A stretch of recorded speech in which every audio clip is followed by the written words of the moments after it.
ଶ୍ରୀମଦ୍ଭାଗବତ। ଓମ୍ ବାସୁଦେବ ନାରାୟଣ ନମଃ। ମୁଁ ଆଶା କରେ କି ବାସୁଦେବ କୃପାରୁ ଆପଣମାନେ ଭଲରେ ଥିବେ।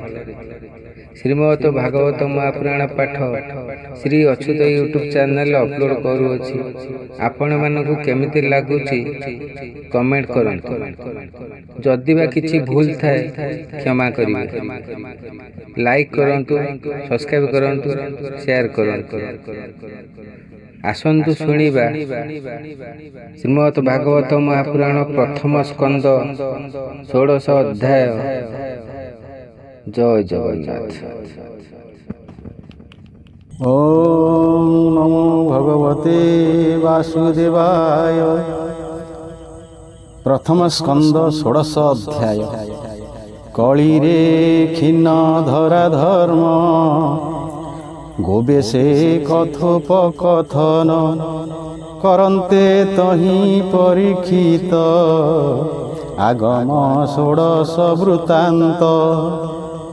ସୁତ ଉବାଚ ସ୍ୱଭାବେ ଅଭ୍ୟୁମନ୍ୟୁସୁତ,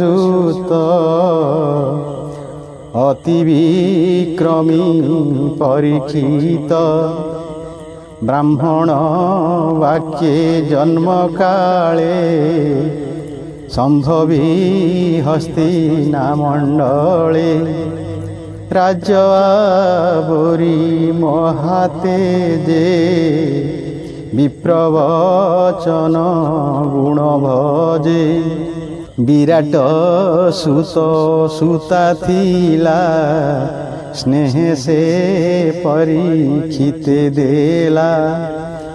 ଉତ୍ତର ସୁତା ଭାଗ୍ୟବତୀ, ନାମ ତାହାର ଇରାବତୀ।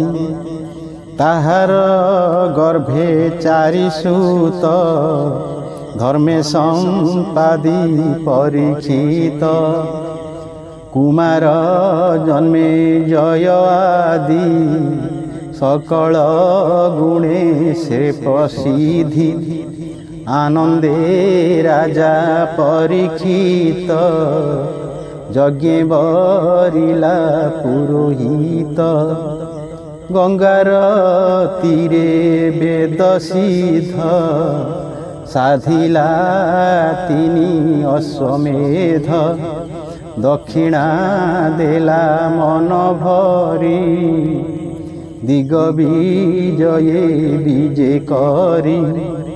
କଳି ଯୁଗକୁ ଏକ ଦିନେ, ଦେଖିଲା ବେଳ ଅବସାନେ। ସେ ଶୂଦ୍ର ଜାତି ନୃପ ସଜେ, ଲୌହ ମୂଷଳ ଧରି ଭୁଜେ। ଅଗ୍ରେ ଗୋମିଥୁନକୁ ଥୋଇ, ହୁଙ୍କାରେ ପାଦ ପ୍ରହାରଇ। ତାହାକୁ ଦେଖି ନୃପମଣି, ତକ୍ଷଣେ ଭୁଜ ଧରି ଆଣି। ବନ୍ଧନ କଲା ବାହୁବଳେ, ସେ ବୀର ଅବନୀ ମଣ୍ଡଳେ। ଏମନ୍ତେ ସୁତ ମୁଖୁ ଶୁଣି, ସନକ ଆଦି ଯେତେ ମୁନି। ଆନନ୍ଦେ ହୋଇ କୃତକୃତ୍ୟ, କହନ୍ତି ଶୁଣ ମୁନି ସୁତ। ସୌନକ ଉବାଚ କେବଳ ହେତୁ ପରୀକ୍ଷିତ, ଦିଗ ବିଜୟେ ଉପଗତ। କଳିକି ଧରି ବାହୁବଳେ, ବନ୍ଧନ କଲା କିମ୍ପା ଛଳେ। ସ୍ୱଭାବେ ଶୂଦ୍ର ରୂପ ଧରି, କପଟେ ନୃପ ବେଶ କରି। ପାଦରେ ପ୍ରହାରେ କାହାକୁ, ଭୋସୁତ କହିବା ଆମ୍ଭକୁ। ଯେ କୃଷ୍ଣ କଥା ଶୁଭବାଣୀ, ଏ ଜୀବତରେ ଯାହା ଶୁଣି। শরীর বহি মোহ কল্পে কি লাভ অসত আলাপে আয়ুষ দিনু দিন তুটে জল যে সনে ছিদ্র ঘটে ক্ষুদ্র আয়ুষ প্রাণীঙ্কর অমৃত দাতা চক্রধর এথু প্রাণীঙ্ক নাশ অর্থে মৃত্যু পুরুষ এ জগতে সে নহে কাহারি আয়ত করই ক্ষণে ক্ষণে গ্রস্ত যাবত যম এহিঠারে মৃত্যু নহিব মর্ত্যপুরে হরি কথার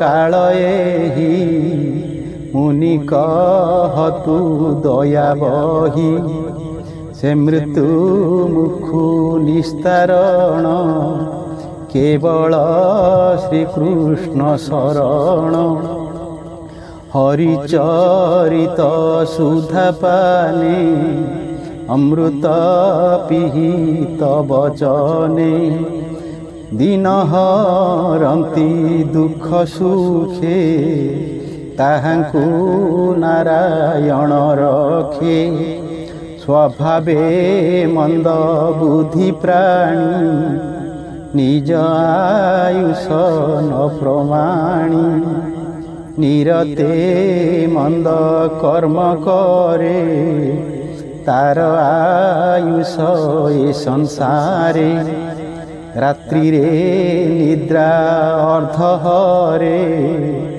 দিবস ব্যর্থ কর্মে সরে হেমন্তে মুনিଙ୍କ ପ୍ରସନେ ସୁତ କହନ୍ତି ତୋ ସମନେ ସୁତ ଉବାଚ ସେ ରାଜ ଋଷି ଯେତେବେଳେ ବସିଲେ ହସ୍ତିନା ମଣ୍ଡଳେ ବିଶେଷେ ଅର୍ଜୁନର ନାତି ରାଜାଙ୍କ ମଧ୍ୟେ ଚକ୍ରବର୍ତ୍ତୀ କଳି ପ୍ରବେଶ କଥା ଶୁଣି ଦିଗବିଜୟେ ନୃପମଣି ତାର ସଙ୍ଗତେ ନୃପବରେ ସମର୍ଥ ନୁହନ୍ତି ସମରେ ଉତ୍ତମ ରଥ ସଜ କରି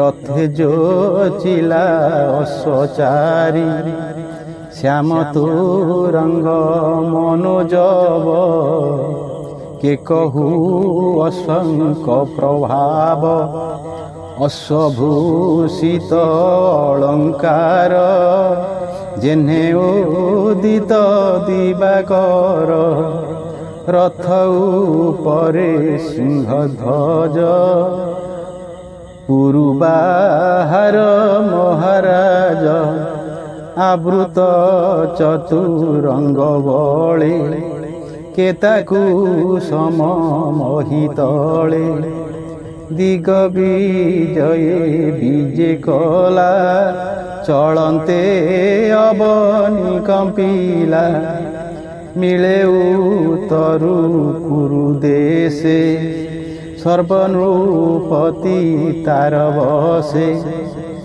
ଭଦ୍ରାଶ୍ୱ କେତୁ ମାଳା ଜିଣି ଭାରତ ବର୍ଷ ନୃପମଣି ବରଷ କିଂପୁରୁଷ ଆଦି ଜିଣିଲା ସକଳ ସମ୍ପାଦି ସର୍ବନୃପତି ତା ଚରଣେ ଧନେ ଖଟିଲେ ଦାସପଣେ କେତେ ହେଁ ଲୋକ ତାର ଆଗେ କୃଷ୍ଣ ଚରିତ କଥା ରଙ୍ଗେ ଆତ୍ମାକୁ ରଖିଲେ ଯେ ମନ୍ତେ ଦ୍ରୋଣକୁ ମର ଶସ୍ତ୍ରଘାତେ ବୃଷ୍ଣି ପାଣ୍ଡବ ବନ୍ଧୁପଣେ ଭକତି କୃଷ୍ଣର ଚରଣେ ପୂର୍ବପୁରୁଷଙ୍କର ବାଣୀ ଦୋଷ ତାହାଙ୍କ ମୁଖୁ ଶୁଣି ସନ୍ତୋଷ ହେଲେ ନୃପମଣି ଉତ୍ତମ ଧନ ବସ୍ତ୍ର ଆଣି ତାହାଙ୍କୁ ଦେଲେ ପୁରସ୍କାର ରତ୍ନ କଙ୍କଣ ମଣିହାର ପାଣ୍ଡବ ତୁଲେ ଯେତେ ଭାବ ସଂସାରେ ସାଧିଲେ ମାଧବ ରଣେ ସାରଥି ପଣେ ରଥେ জীবন বাস ঘোর পথে দুঃখ থারি সখা পণে হস্তিনা গলে দূত পণে আসন শয়ন ভোজনে স্তুতি বচনে বন্ধু পণে এ আদি যেতে কর্ম করি পাণ্ডব সঙ্গতে বিহরি সে ভাব ঘেনি দৃঢ় চিতে ভজিলা কৃষ্ণ পাদ গতে পূর্বপুরুষঙ্কর ধর্ম সাধিলা অনুদিনে কর্ম যাপুণী দিনে আচম্বিতে ঘটিলা শুণ শুদ্ধ চিতে ধর্ম যে এক পাদ বহি দিনে সে বৃষ রূপ হই ভূমি কি দেখি ধেনু রূপে বিশ্বাসে মিলিলা সমীপে সে ধেনু অতি দুঃখে দুঃখী অধোবদনে অশ্রুমুখী কান্দই তেজহীন হই বর্ষা বিহুনে জেনহে গাই তার বদন চাহি ধীরে ধর্ম পুছই প্রিয় ভরে ভুব সুন্দরী সত্য কহ তো বিষয়ে মো সন্দেহ তোর শরীরে কিবা ব্যাধি অন্তর বাহারে আচ্ছাদি বিরস বদন তোহর যে মুখ স্বভাবে সুন্দর কিবা তনয় তোর মলা স্বামী বাদুরে প্রভাসিলা কিবা তোহর মন ব্যথা কি নষ্ট ধনে তোর চিন্তা একই পাদ দেখি মোতে দয়া বসিলা কিবা চিতে কিবা এ ঘোর কଳି কাଳେ শূদ্রে ভুঞ্জিবে তোতে বଳେ কিবা দেবଙ୍କ প্রীতি ছଳେ যজ্ঞ নহিলা মহি তଳେ তেଣୁ ବା ଇନ୍ଦ୍ର ନ ବର୍ଷିଲେ ଏଣୁ ବା ପ୍ରଜା ନାଶ ଗଲେ କିବା ପୁରୁଷେ ନିଜ ନାରୀ ଉପେକ୍ଷୀ ପରଦାର କରି কিবা বালকে পিতা মাতা ছাড়িবে তেণু তোর চিন্তা কিবা ব্রাহ্মণে বেদবাণী সাধিবে নিচ কূলে আনি কিহি নক্ষত্র বন্ধু রাজা কলি পীড়িত জন প্রজা নিজ ভুবন ছাড়ি জনে পশিবে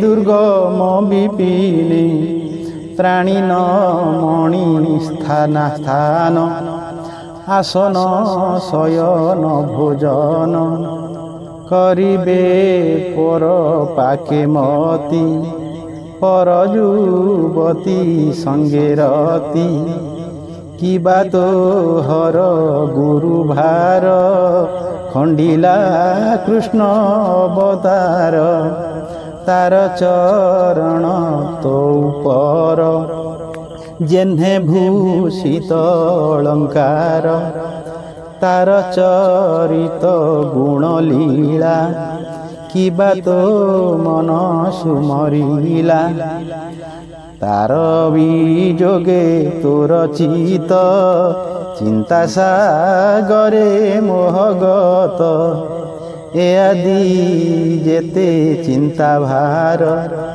କହ ତୋ ବିମନ ବ୍ୟବହାର ଦେବେ ପୂଜନ୍ତି ତୋତେ ଭଲେ ଏବେ ଅବଜ୍ଞା ଖିବା କଲେ କାଳ ବା ତୋର ଶୁଭ ହରି ଏଣୁ ଦିଶିଲୁ ହତ ଶିରି ଧର୍ମ ଭୂଷଭ ବାକ୍ୟ ଶୁଣି ବିନୟେ କହି ଧରଣୀ ଉବାଚ ଭୋ ବୃଷ ଯେତେ ପ୍ରଶ୍ନ ତୋର ଏତୋତେ ନୁହେଁ ଅଗୋଚର ତୋହର ଚତୁର ଚରଣ ପ୍ରାଣୀଙ୍କ ସୁଖର କାରଣ ସତ୍ୟ ଶୌଚ ଦୟା ଶାନ୍ତି ତ୍ୟାଗ ସନ୍ତୋଷ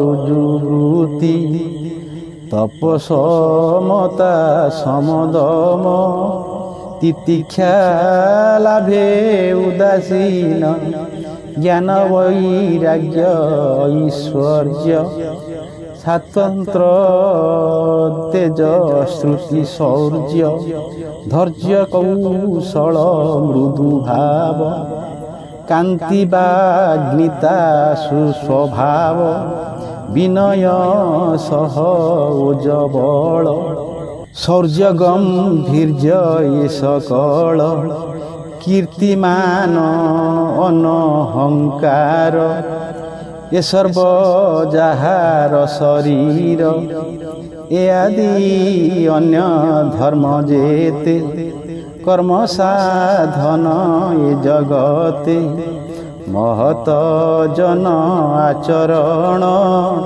ଆତ୍ମାର ପରମ କାରଣ ଏ ସର୍ବ ଗୁଣ ସୌଭାଗ୍ୟେ ଗମିଲେ ଗୋବିନ୍ଦର ସଙ୍ଗେ ପଡ଼ିଲା କଳି ଦୃଷ୍ଟିପାତ ତେଣୁ ଶୋଚନା ମୋର ଚିତ ମୁଁ ଏବେ ଆତ୍ମାକୁ ସୁମରି ଏ ସର୍ବ ଗୁଣ ମନେ ଧରି ତୋର ଚରଣ ଭଗ୍ନ ଦେଖି କାନ୍ଦଇ ହୋଇ ଅତି ଦୁଃଖୀ ଦେବତା ଋଷି ପିତୃଗଣ ଯେ ବର୍ଣ୍ଣାଶ୍ରମ ଆଚରଣ ଏ ସର୍ବ ଧର୍ମ ଗଲା ଦୂର ମୋତେ ଛାଡ଼ିଲେ ଚକ୍ରଧର ବ୍ରହ୍ମାଦି ଦେବ ଦେବୀ ଯେତେ ନିଶ୍ଚଳେ ମୋହର ସହିତେ ଯାର ପାଙ୍ଗେ ମୋକ୍ଷ ଶିରି ଲଭିବୁ ବୋଲି ଆଶା କରି କଠୋର ତପ ସାଧିବନି ପ୍ରପନ୍ନ ଯାହାର ଚରଣୀ ସେ ଲକ୍ଷ୍ମୀ ତେଜି ପଦ୍ମବନ ଯାର ହୃଦये ଲଭିସ୍ଥାନ ସ୍ୱସ୍ଥାନେ ନ ଲାଗିତା ମନ ଯାର ଚରଣେ ନିତ୍ୟ ଧ୍ୟାନ କରି ବଞ୍ଚଇ ସର୍ବବେଳା ସେ ହରି ନିଜ ପୁରେ ଗଲା ତାର ଚରଣ ଚିହ୍ନ ଯେତେ ଭଜ ଅଙ୍କୁଶ ମୋର ଗାତ୍ରେ ସେବେ ସେ ଅଳଙ୍କୃତ ହୋଇ ଶୁଦ୍ଧ ସୁନ୍ଦର ବିରାଜଇ ଯେଣୁ ଛାଡ଼ିଲେ ମୋତେ ହରି ତେଣୁ ଦିଶଇ ହତ ଶିରି ଅସୁର ଅକ୍ଷୋହିଣୀ ଭାର ଉଶ୍ୱାସ କଲା ଯେ ମୋହର ତୋତେ ସ୍ଥାପିଲା ଯେ ସଂସାରେ ଅଶେଷ ଜନ ଉପକାରେ ଯାଦବ ବଂଶ ହିତକର ଅଶେଷ ଅନଙ୍ଗ ସୁନ୍ଦର ଏ ତିନି ଲୋକ ମନ ମୋହେ ଶ୍ୟାମ ସୁନ୍ଦର ନିଜ ଦେହେ ସେ ରୂପ ହୋଇଲା ଅନ୍ତର ତେଣୁ ବି ବର୍ଣ୍ଣ ରୂପ ମୋର କଥନ ମନୋହର ସ୍ମିତେ ପ୍ରେମାବଲୋକ ବହୁମତେ ଦ୍ୱାରକାପୁର ନାରୀଙ୍କର ଯେମାନ ହରେ ନିରନ୍ତର ଯାର ଚରଣ ରେଣୁ ଲାଗି ତୃଣ ଛଳେ ମୁକୁଲ କାଙ୍ଗି ତାର ବିଯୋଗ କେବା ସହି ପାରଇ ଲୋକେ ଦେହ ବହି ସୁତ ଉବାଚ ଏମନ୍ତେ କହୁ କହୁ ବାଣୀ ଧର୍ମର ସଙ୍ଗତେ ଧରଣୀ ସେ ପରୀକ୍ଷିତ ଦଣ୍ଡଧାରୀ ଦିଗ ବିଜୟ କର୍ମସାରୀ ଧର୍ମଧାରଣୀ ସଙ୍ଗ ମେଳେ ମିଳିଲେ ସରସ୍ୱତୀ କୂଳେ ବୋଲଇ ଦାସ ଜଗନ୍ନାଥ ପ୍ରଥମ ସ୍କନ୍ଧେ ଭାଗବତ ଚରଣେ ଭବ ସିନ୍ଧୁ ଭେଳା ଗୀତ ପ୍ରବନ୍ଧେ ପ୍ରକାଶିଲା ପରୀକ୍ଷା ଦିଗ ବିଜେ ବାଣୀ ସୁଜନେ ତର ଏହା ଶୁଣି ଇତି ଶ୍ରୀମଦ୍ଭାଗବତେ ମହାପୁରାଣେ परमहंस्या सहिताया प्रथम स्कंदे पृथ्वी धर्म संवादो नाम षोडशो अध्याय। ओम नमो भगवते वासुदेवाय।